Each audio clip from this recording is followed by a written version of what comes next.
Hello and welcome to yet another rendition of Rolling in Mills, though I'm not even sure if I should call it that anymore. This is basically going to be a new format that I am trying / I have been playing with already, where basically I'm going to be looking over the various Criterion releases per month. So for example, this month I'll be looking at October of the year of our Lord 2016, basically looking over each of the individual films relatively briefly and kind of gauging how worthy they are of a restoration of the Criterion treatment, what sort of treatment they're getting, like what sort of extras they have, the actual quality of the films themselves, and then other random points kind of spawning from that. But the biggest point of this video is that it works a little bit like the menu of a DVD. That's a bit of an outdated reference, I suppose. The menu of a Blu-ray, I guess, is kind of fitting for Criterion stuff. Basically, I'll be giving a little brief overview of each film with a particular focus on the Criterion release aspect of it. But then you'll be able to also click an annotation that leads to a full kind of talking head video review of each film that I've already made prior to this. So basically, this video serves kind of like a synopsis for the films with a focus on the Criterion stuff, and then the video reviews are like a full coverage of my thoughts on each one of the films. Ultimately, I'm kind of gauging what I'd want to be buying in like a 50% off sale, and which other releases this month I consider a waste of money or a waste of your time. Basically, for this video, I'll just be kind of judging what sort of films I'm looking at to buy in the future, for example, at like a 50% off sale, and then which ones I would consider a waste of money, or films just not really worth checking out. And with that being said, let's just get straight into it. First film is McCabe and Mrs. Miller, which is the 1971 dream western from American director Robert Altman. This is just another really solid film from Altman, and it kind of fits in with other classics like Nashville and Three Women, which are also in the collection and I would highly recommend checking out. This film has a really solid history to it as well. Like with some other classics, it was asked to be preserved in the United States National Film Registry, as well as it appearing on many top 10 lists for the best westerns ever created. In saying that, however,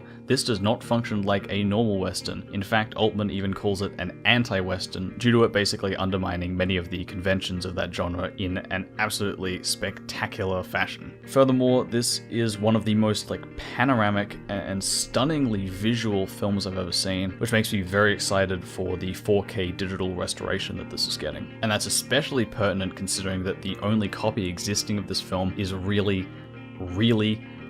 grainy, and while it does kind of contribute to that dreamy comfort of the film, it is definitely in need of some cleaning up.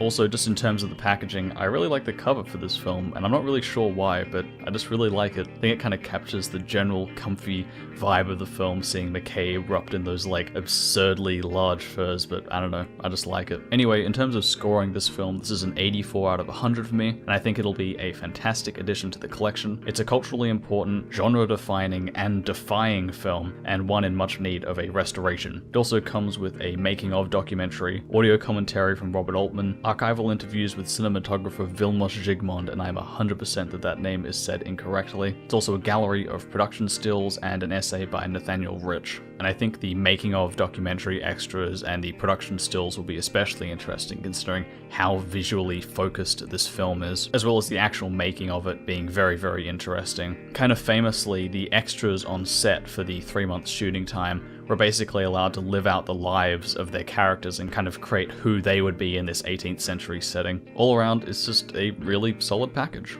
The full review of this film can be found here on this link, or if you don't want to stop this video for that, then it'll just be in the description. Same applies for the rest of the films that I'll be talking about. And speaking of Robert Altman, another one of his films has actually made it into the collection this month, or should I say has remade its way into the collection. Shortcuts, the 1993 film, briefly revitalized Altman's career alongside, in my mind, the superior film The Player, which was released to the collection earlier this year as well, and also stars Tim Robbins. This new release is a 4K upgrade from the Criterion DVD copy of this film, which kind of baffles me considering that this film is generally quite dull visually, fitting into that horrid and really jarring 90s color scheme. I understand restoring a film like Teshigahara's Woman in the Dunes to Blu-ray, because a DVD of that just beautiful film does not do it justice in the slightest. Also on that note, when is there going to be a Face of Another Blu-ray? Please. But here with Shortcuts, you're just kind of polishing a turd to 4,000 pixels. And that's not to say that the film is a turd, it's just that the shitty visuals, no pun intended, do not really necessitate a 4K release in my opinion, especially considering how limited the amount of Criterion releases there are per month.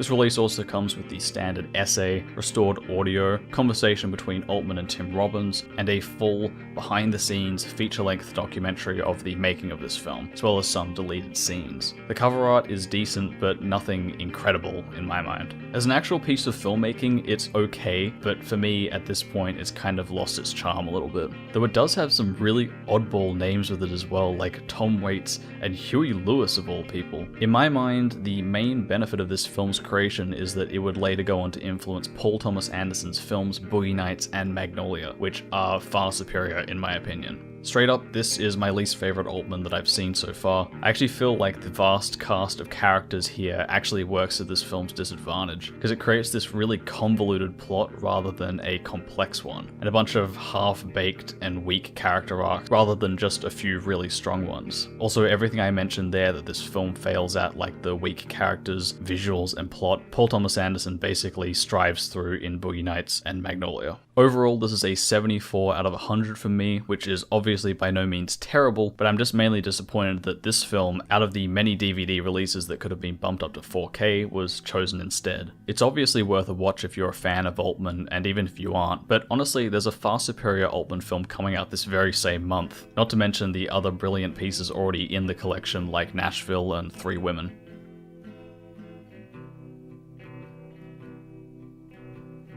Richard Linklater's 24 film Boyhood was an extremely divisive one upon release. Basically follows the story of a boy's boyhood, incredibly shooting across 12 years of production, leading many people to call it an epic and one of the better films of the millennium. Some absolutely loved it, obviously, and praised its unique and groundbreaking 12-year production, while others hated it, claiming it was boring, contained nothing of value, and relied only on its gimmick for support. I kind of fall in the middle of these camps because I just find the film painfully average. While the gimmick has this really cool effect in that you can see people aging before your eyes, I feel like they didn't actually take the most of it, and in that process also disregard some absolute fundamentals of screenwriting that were not replaced with anything meaningful in their absence. In saying that, however, not only do I think this film is not particularly good as a work of art, but I don't really think it deserves a spot in the collection. I mean, does this film need to be restored or bumped up to 2K? I would argue not really. It looks fine as it is, and the Blu-ray copy I've seen of it is perfectly fine. Plus, it's not really visually driven enough to necessitate this. In that case, is it culturally significant? Well, in my mind, you can't really judge a 2-year-old film for its significance. I'd say give it 10 to 20 years and you'll probably have a better scope of how good it is. And then of course the other major component is that it should be added to the collection because of its groundbreaking techniques. But in that case, why don't you just add the Up series, which has been shooting across 50 plus years with the same cast of people. And if you're going to make the argument for gimmicks in film, then why don't you just add any film that has a really crazy special gimmick to it? I don't think having one thing in a film, e.g. a gimmick, no matter really how good it is, should define it as something that really deserves a spot in the collection. The only thing I really like about this release is the cover art. It really brings together the photography career of its main character, Mason, and shows off the aging gimmick in the process. It's a really nice, clean cover. I dig it. In my mind, this is a bit of a money grab from Criterion so that they can sell the equivalent of a collector's edition for those enamored by the film, because as far as I'm aware, it was quite popular with some mainstream audiences. However, if that's what it takes to give us the other fantastic stuff that they do, then I am totally fine to take that hit. But I would 100% have preferred another film to be given this treatment. This is a 55 out of 100 for me. However, I know a lot of people really enjoyed this film and I can't take that away from them, so it's a nice but very expensive for what you're getting bump up in quality. But honestly, you're just better off buying the Blu-ray release. Honestly, the extras here are probably going to be the most interesting part of the film, considering its audio commentary from the full cast and a behind-the-scenes documentary looking at the 12-year shoot. But even so, I think you kind of know what you're getting with that before you see the film. Plus, most of that's kind of common knowledge anyway, considering it was the big marketing push and, of course, gimmick of this film.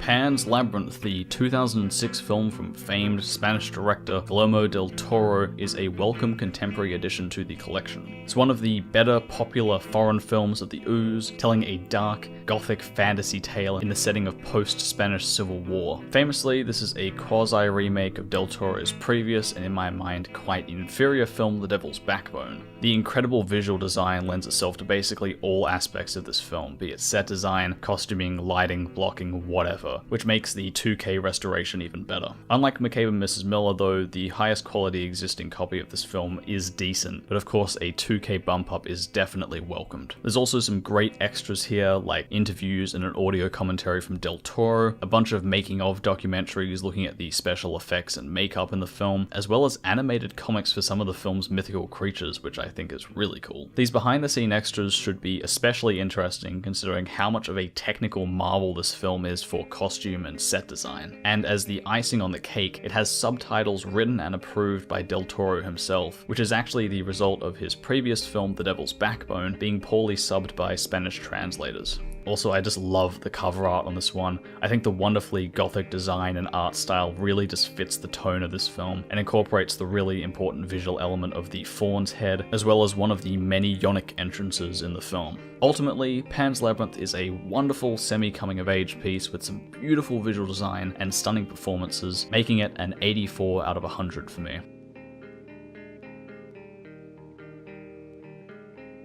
And speaking of Del Toro, this month also includes a release titled Trilogia de Guillermo del Toro, which also includes Cronos, Del Toro's debut film, as well as The Devil's Backbone and Pan's Labyrinth. However, I do have a couple of issues with this release. For one, Cronos and The Devil's Backbone are already available on Criterion, which kind of stuffs over people who had bought either one or both of those films, and means that buying this comparatively cheaper box set is kind of out of the option for them. Secondly, Pan's Labyrinth is really the only strong draw here out of the trilogy, especially considering that this is an informal trilogy of films, and not particularly amazing ones either. Even if a film trilogy as a whole isn't amazing, like in the case of the Qatsi trilogy, in which Koyaanisqatsi is the only real standout, it makes sense for them to be collected and bought as a trio. I mean, having an informal trilogy can be fine, like the 3 films of Teshigahara, but honestly, Cronos and The Devil's Backbone aren't good enough to justify this trilogy, let alone the $80 price tag. While The Devil's Backbone is decent, Pan's Labyrinth is essentially the same film with every element kicked up about 5 notches. Cronos, on the other hand, while significant as Del Toro's debut film, suffers from really strange pacing and is very rough around the edges generally, and in my opinion not really worth buying or watching. You know, if Criterion calls the film an auspicious, audacious feature debut and a highly unorthodox tale, then it's just code for you tried. It's like how they call that sulfur-huffing holocaust that is Jellyfish Eyes a film that takes boundless imagination to the screen, boasts unforgettable creature designs, and is pointedly,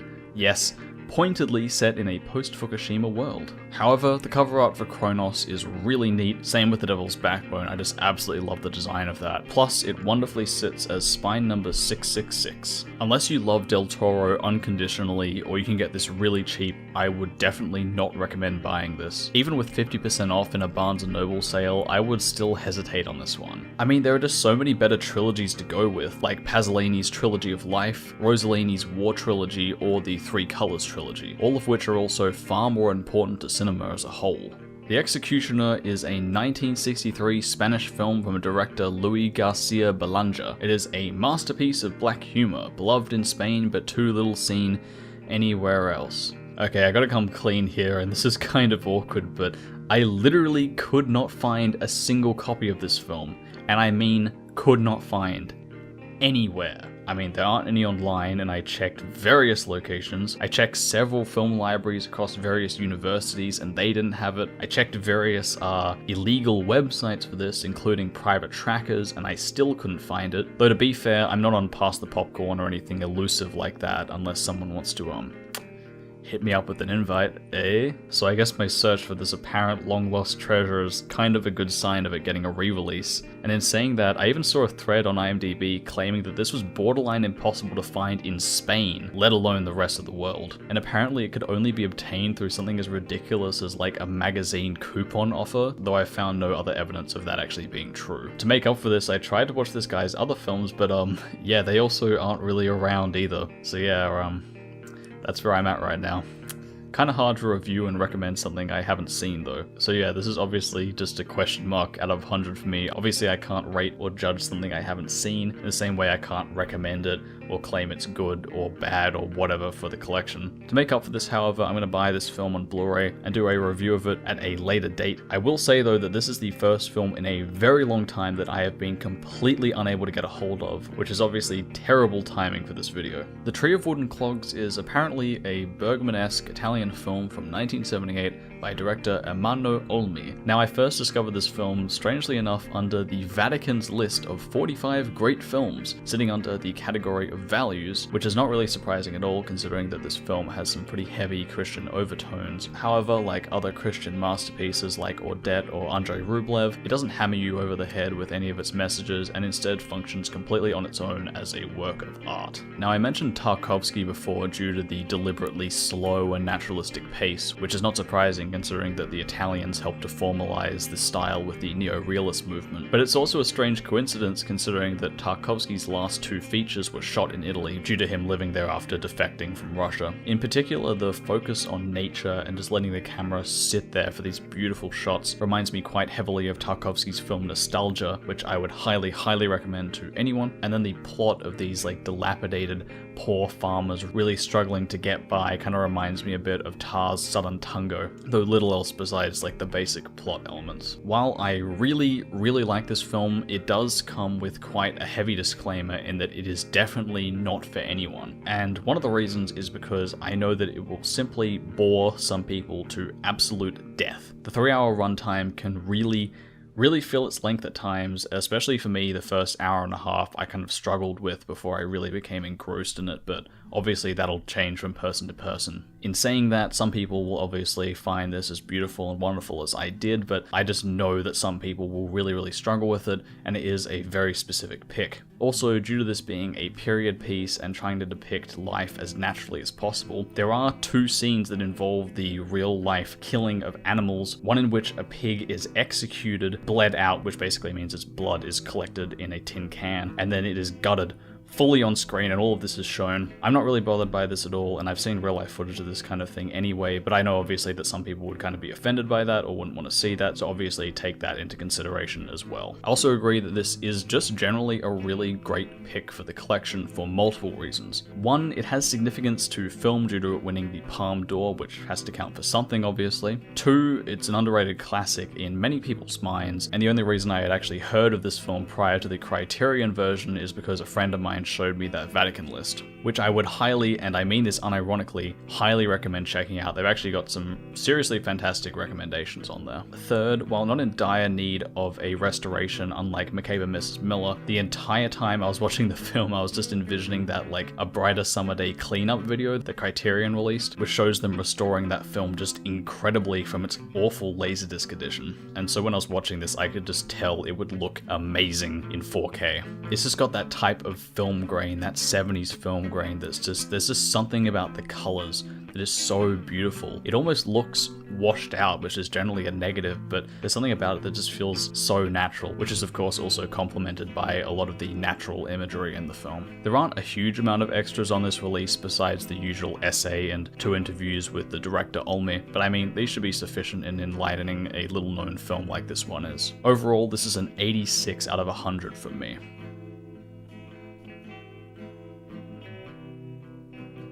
And that's it for the coverage of the films this month, so now it's time for the cutting block. What film would I personally buy if I could only choose to buy one? Well, despite the Tree of Wooden Clogs getting a higher score, I would have to go with McCabe and Mrs. Miller. While I don't like to shy away from hard and difficult film experiences, I can see myself watching McCabe and Mrs. Miller again and again and again, which I would of course consider a benefit if I'm going to own the film physically. In saying that, it's really neck and neck, and for a first-time watcher, I would probably recommend the Tree of Wooden Clogs because it's just a fantastic film. But the issue with that, like I said previously, is that it's also a very specific recommendation, and I know lots of people just would not like the film at all. Now, the reason I didn't choose Pan's Labyrinth, despite that having the same score as McCabe and Mrs. Miller, is mainly that a really decent copy of the film already exists that I've seen, plus it already has a bunch of really good extras on it. And for me, while McCabe is just a slightly better film in my opinion, the only existing copy is a far inferior product to what what a 4K one would be.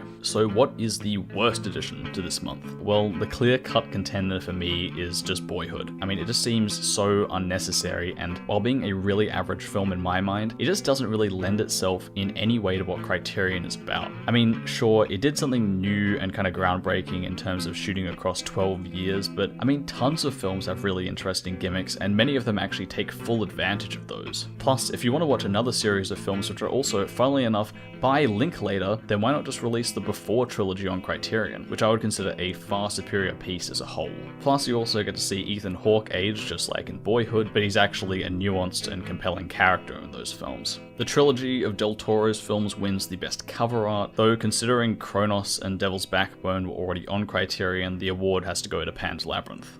Overall, I would give a hearty recommendation to McCabe and Mrs. Miller and Pan's Labyrinth, a specific but strong recommendation for The Tree of Wooden Clogs, a Luke/borderline warm mention to Shortcuts, and a no-no to Boyhood and the trilogy of Del Toro films. Now, as a special little random ending segment, I'm just going to pick one film per month that I would like to see on the collection, or that I think would kind of fit very, very well into the collection. Now, for the most part, I'm going to try to make these at least semi-plausible picks, and not call for something that has a really recent and fantastic release, or a film that would just be absolutely impossible to get the rights to, like something like Citizen Kane or Psycho or something. My pick for the month is Mikhail Klatozov's 1964 film Soy Cuba, also known as I Am Cuba. Now, I've previously done a review of Klatozov's Letter Never Sent, which I also love and has a fantastic Criterion release that I would highly, highly recommend watching. I think that film is very, very underrated, even among people who like the film.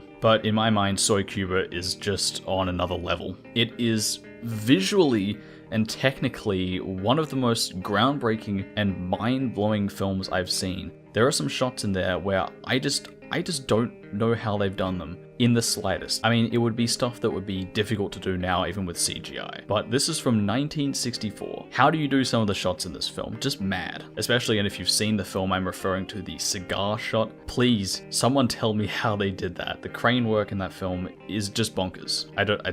How? Now, funnily enough, Martin Scorsese actually pushed for a DVD restoration of this film, which ended up happening, and while it's decent, it is kind of outdated, and I feel like a 4K rendition of something that is so beautiful as a film really could do it justice. Plus, like all Soviet-made films, it has some really, really interesting backstory to it, including the fact that it was basically hated by the Russians at the time of its release, and was almost completely lost until the early 1990s. Ultimately, I think it would really serve to highlight this really underrated Russian director who already has a film on Criterion anyway, and it would give some much needed exposure to it. And that's it. Obviously, this is my first time doing this kind of thing, so I would love some feedback on it. Obviously came to a bit of a bump in the road with the whole executioner thing not happening, and at the time of recording the Tree of Wooden Clogs review, which was some time ago, I just haven't gotten around to editing that yet. I've been very busy. It was still coming out in October, but unfortunately, it's been, and quite recently I think, been pushed back to February 2017, which is just crazy. That's like 4 months, so I'm not really sure what happened with that, but obviously I'm just including that in this video anyway, because I've already done a review of it. I'd highly recommend, if you want to see some other Criterion stuff, checking out these videos from this guy called Magnus Prophecy, the first one of which is just an overview of the Criterion collection. It's just a great introduction to the series, and it's just a really solid video. The second is a video review that I collaborated with him on, where we discuss the Criterion release of Hausu, which is just, I mean, if you haven't seen Hausu, then I mean, what are you doing with your life? It's one of my favorite films, one of the most insane, abstract, surreal pieces of work. I mean, it's just, you have to see it to believe it, basically. It's the most house film I've ever seen. So I would highly recommend checking that video out. He did a great job editing it, and I did a terrible job narrating it. I sound like I want to fucking neck myself half the time. Obviously, if you missed any of the reviews I was talking about, you can just check them out in the description if you want links to them. And yeah, au revoir.